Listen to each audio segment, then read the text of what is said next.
if you go online, you can see that across the board there are so many videos that are designed to help you get better at some kind of skill. Maybe it's become a better gardener, become a better weightlifter, become a better video gamer, you name it. There's some video out there which will help you to elevate your level, come to the next level. I've recently been studying a lot of Upadeshamrita, Chaitanya Charitamrita, all around this topic of attaining Nishtha, attaining steadiness, and I thought it would be a really good idea if there was some kind of series of videos which are all focused about leveling up your spiritual life, and they're based on scripture and experience, and they're presented in a more modern way, something more contemporary.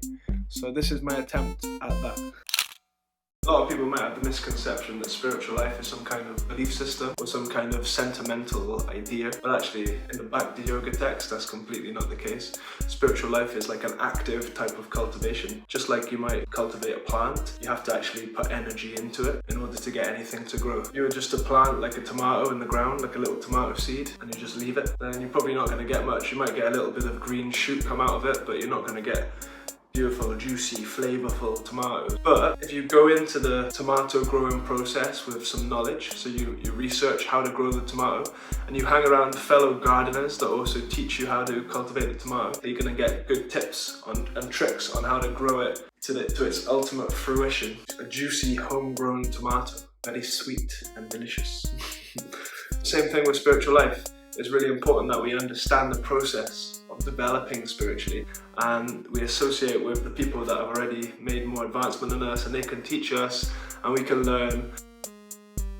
So in spiritual life, essentially what we're trying to do is turn away from our material identity and turn back to our spiritual identity. Spiritually, we're an eternal being, full of knowledge, full of bliss, in a loving relationship with the supreme spiritual being, Krishna. We decided at some point in our history that we would turn our back on Krishna. For that, we got put in this material world, which is like a facility for us to enjoy, separate from the source. One thing you might have realized is that this material world is a place where you can't really find true happiness of the highest caliber. You get temporary happiness, but then that's followed by distress, followed by happiness, followed by distress. It's called sukha dukkha. And what we're looking for is real happiness from the heart happiness, ananda happiness. And that only really comes by connecting to who we are and connecting to the source of where we came from. Spiritual life is about reawakening that happiness from within and then cultivating our relationship with that source of all that be, that's Krishna. We want to develop love for Krishna. So we have to try and act in this world in a way that we can cultivate more and more that feeling of attachment and love for Krishna. And that's actually the goal of human life. The goal of human life is not a Ferrari, it's not a mansion, it's not big muscles, it's actually to love God. Love of God begins in a seed form. This is described in Chaitanya Charitamrita as the Bhakti Lata Bij.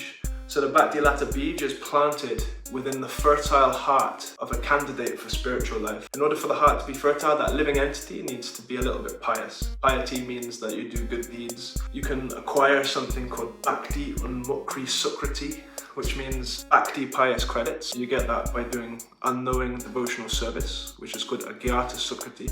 So we do some devotional service by accident. Off the back of that, then you're able to receive like a spiritual message. It's described that the living entity has been wandering around this universe for unlimited lifetimes, but somehow or other they've received the seed of devotional service, and from that seed then their creeper of devotion, their Bhakti Lata, is able to grow, and eventually it fruits in prema, or love of God.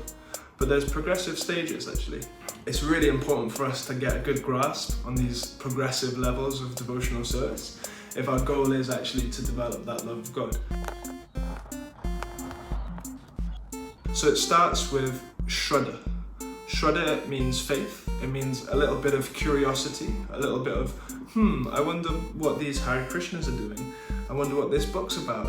I would like to know more about this spiritual life. So you have a bit of something called Shraddha, and that might get you into the book, and you might read the line and it resonates with you, and you think, okay, there's something here, I really want to learn more. So from Shraddha, the next stage is Sadhu Sangha, which means that you associate with sadhus or holy people or devotees. We have this whole International Society for Krishna Consciousness, which was set up by Srila Prabhupada, and the whole purpose of ISKCON is to give people an opportunity to get some sadhu sangha. From associating with devotees, you begin to realize that, okay, these guys are engaged in some kind of process here. They're not just, going to church for a cup of tea and a sandwich on a Sunday. No, these are sadhakas, people that are doing some kind of progressive process and cultivating some kind of purity.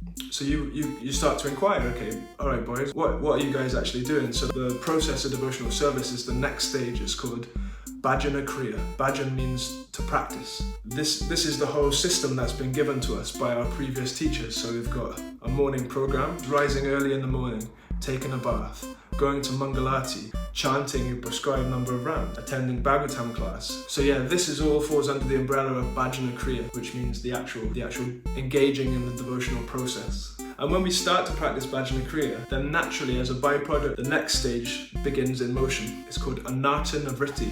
Artha means wealth, actually, and an is like a negation. So anartha means like a lack of wealth, and nivritti means to remove. So the removal of anarthas is anartha nivritti. It's an aspect of ourselves which is holding us back. I've heard that anartha nivritti is a very long slog. A lot of us have a lot of unwanted qualities, unwanted things in our hearts, and it takes a while to get through them. We have different weeds that are in our heart which need to be plucked out one by one, and it's quite a difficult process. A lot of people fall away from the path because it's like climbing a very steep mountain, and it feels like you're never going to get to the top.